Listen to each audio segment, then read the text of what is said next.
This is video broadcast of Athena Academy of Geopolitics.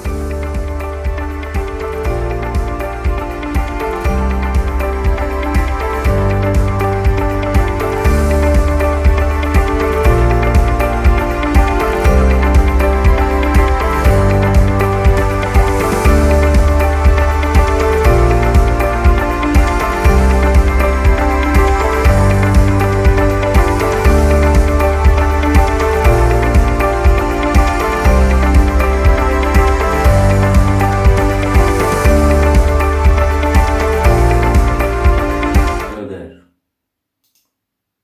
my name is Govind Kulkarni. In this short video, I will throw some light on fundamentals of nuclear weapons strategy. This video is a pure academic discourse. I am not going to talk on any particular issues here in this presentation.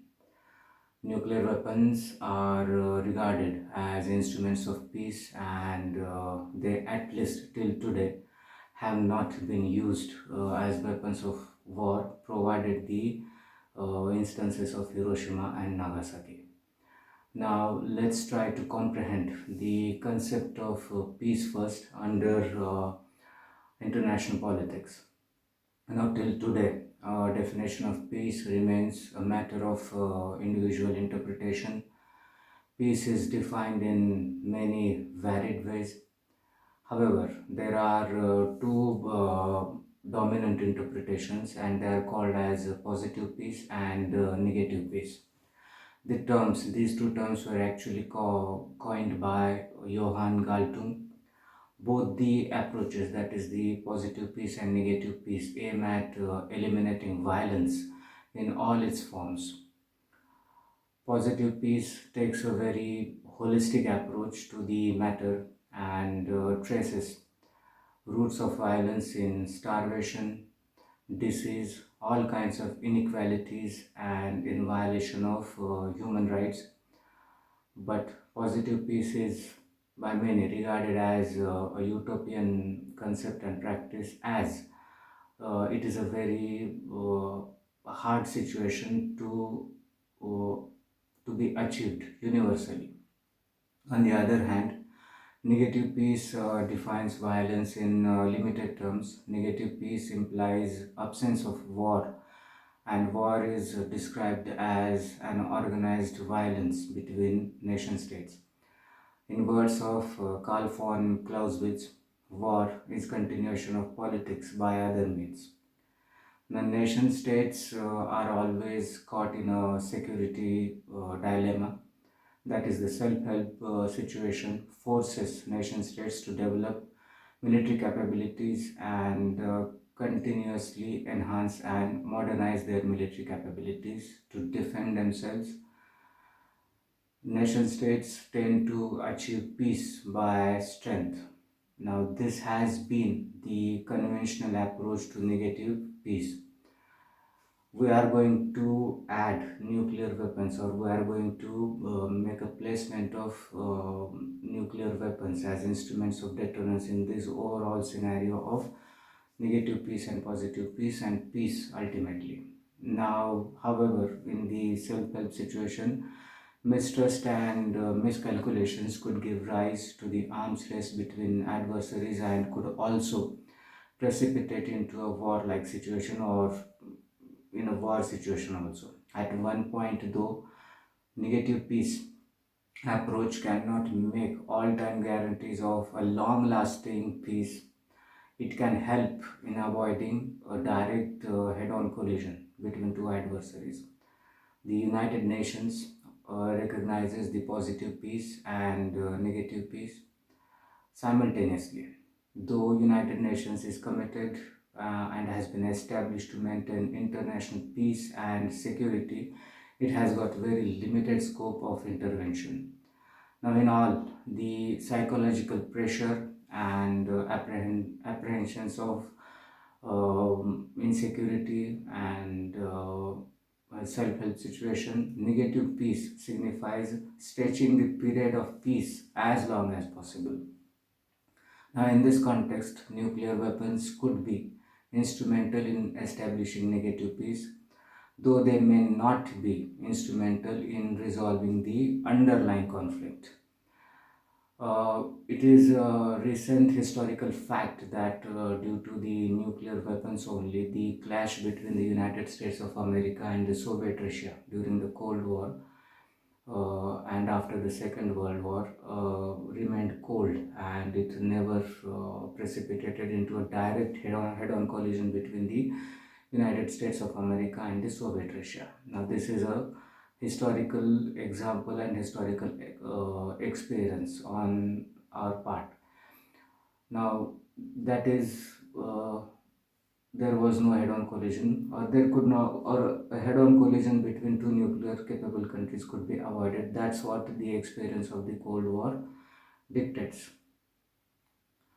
Now, the year 1945 is marked as the dawn of the nuclear age. So, saved the dropping of nuclear bombs on Japan in 1945 to end the Second World War. Actually, nuclear weapons haven't so far been used as weapons of war. Now, it is a universally accepted principle that the nuclear weapons are instruments of deterrence only. A full-scale escalatory military clash between two nuclear-capable adversaries could be suicidal for both. In last 8 years, that is from 1945 to till this date, 2025, it is a very well established historical continuation that nuclear weapons have been instrumental in preventing full-scale conventional wars between some states, and thus they have continued peace by strength. However, the point now is whether the trend of nuclear weapons as instruments of deterrence could gravitate the problem of nuclear proliferation. That is, the number of nuclear capable countries increasing. Today, the number of nuclear capable countries has grown to 9. Now, let's examine why the feeling of necessity of nuclear weapons is on rise, and the various reasons forwarded by nation states to make themselves a nuclear power. Now, according to academician Kenneth Waltz, there could be one or more of the following 7 reasons behind a country acquiring nuclear weapons. First is to counter the weapons of other equally strong adversary. Second is if a state fears that its great power ally will not retaliate if another great power attacks on it. Third, a country without nuclear allies will want nuclear weapons all the more if some of its adversaries have them. Fourth is to check adversaries' present or future conventional strength. Fifth, if nuclear weapons prove a cheaper and safer alternative to an expensive and militarily dangerous conventional arms race. Sixth, for offensive purposes, this is impossible actually, but anyway, sixth could be for offensive purposes. Seventh, to enhance a nation state's international standing. Now the last two reasons are highly impossible. Now, all of the preceding reasons forcing a nation state to be nuclear capable, as cited by Kenneth Waltz, however, underscore only one objective, that is to provide for one's security in the self-help scenario, that is particularly after the end of the Second World War, after the end of the Cold War. I rephrased. Kenneth Waltz argues that the spread of nuclear weapons would provide for peace and stability. Now, proceeding to this thought with Dr. Samuel Huntington, the arms race in the new nuclear age is not a case of build-up versus build-up, which was a silent feature of the Cold War. These days or these years or after the end of the Cold War, this nuclear race is actually rather a build-up versus hold down. The hold down efforts of the West may slow the weapons buildup of other societies, but they will not stop it. This is what Dr. Samuel Huntington thought. Now, coming back to the conventional sense, conflict is a state of affairs marked by antagonism, which implies disagreement or incompatibility between two or more people or nation states.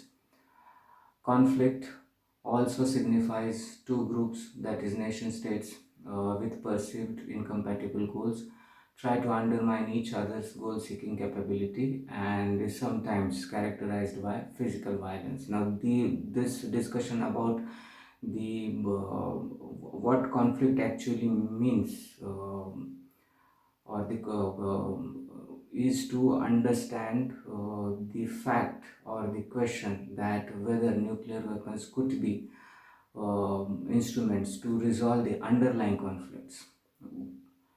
At the end of this thought I can put forward that nuclear weapons coupled with military strength, conventional military strength, could help in avoiding a war for some time. However, long lasting peace could be established only if the underlying conflict is resolved. Now, let me talk on international politics and crisis in the nuclear age or in the new nuclear age. The end of the Cold War changed the security paradigms, and for most of the nation states it created a self-help situation, that is an assumption that nobody or no ally is going to come down to my help if I am attacked or if there is any offense launched against me. This comprehension, this understanding on part of a nation state is termed as self-help situation. Nationalism definitely is the most powerful force. Safeguarding of sovereignty, independence, and legitimacy and security threats lead to developing military capabilities to defend.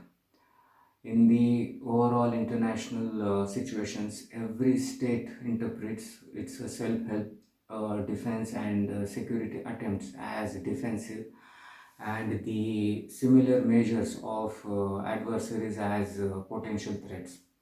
The post-Cold War era is regarded as the new nuclear age. Now there are, yes, definitely post-1991 situations in the history of nuclear weapons or nuclear instruments could be termed as the new nuclear age. And this new nuclear age features increasing number of countries attempting to join the nuclear club. The nuclear age during the Cold War marked a particular situation, that is an interaction chiefly between the two superpowers, that is the USA and the USSR. However, the present nuclear scenario, that is last 35, around now last 35 years I can say, nuclear scenario may demand its own ways of dealing with the situations. This situation could be termed as a nuclear crisis. So nuclear crisis at a broad level is a pattern and is a situation created by an actor by developing and or possessing nuclear weapons, which nuclear weapons provide for its own security arrangements, but at the same time considered to create a destabilizing and insecure environment for its rivals as well as for its neighbors. Nuclear crisis is considered as a chain reaction which may force the rivals or neighbors to react by way of a nuclear arms race, thus resulting in a nuclear proliferation situation. Now, once going ahead with making a nuclear weapon may act in all as a precedent for the rivals and the others to go nuclear also. Nuclear crisis, particularly after 1991, also signifies an arms race between the nuclear capable countries for a relative superiority That is, actors tend towards making their nuclear arsenal more and more sophisticated. It also signifies weaponization of weaponization of space. That is research programs like the National Missile Defense Shield, etc., or even going back into the 1980s, the Star Wars of Ronald Reagan. If nation states consider now this situation, if the nation states consider defense as the best offense, so National Missile Defense Shield and the Strategic Defense Initiative of Ronald Reagan have actually been defensive measures.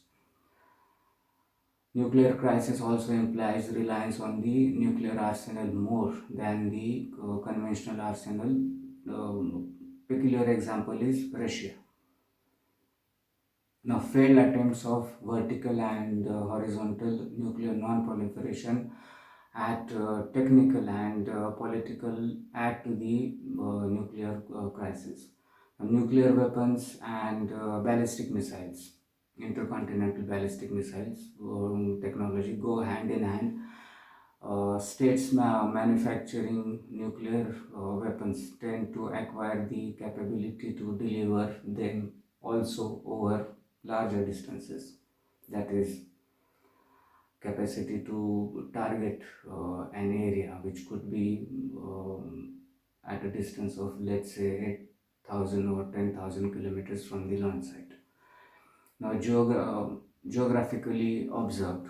Now, let's come to the tendency and let's define it in terms of geography. So, geographically observed, tendency to acquire nuclear weapons seems a regional phenomena.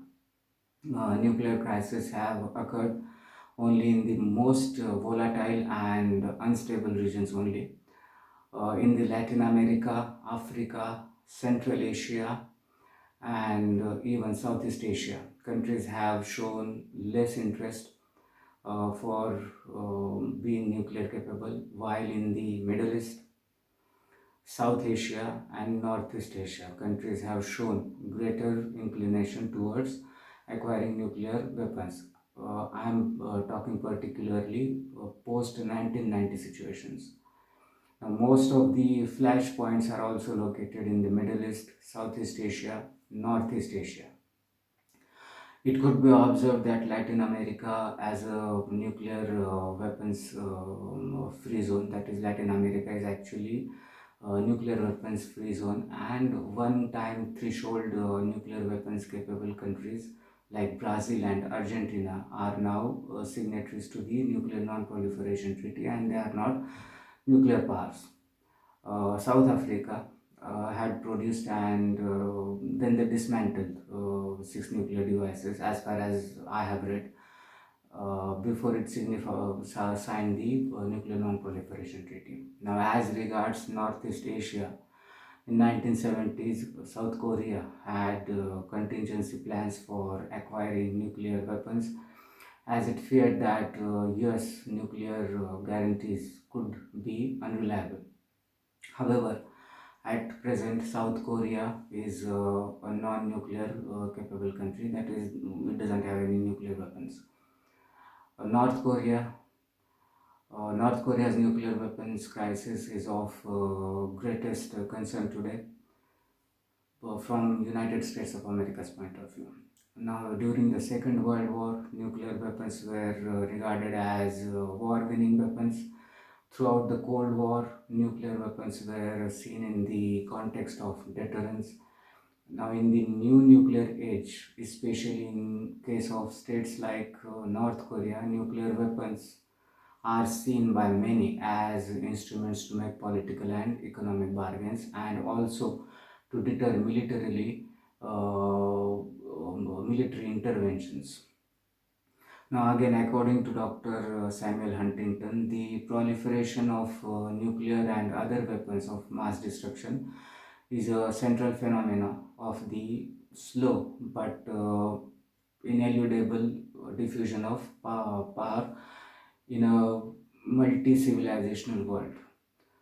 In the words of Hedley Bull, the problem of preventing the expansion of the nuclear club or of making adjustments to it uh, is a single one faced by international society as a whole, and that is that it is one of the raised by any addition to the club's membership. That is the nth power problem, as it is called.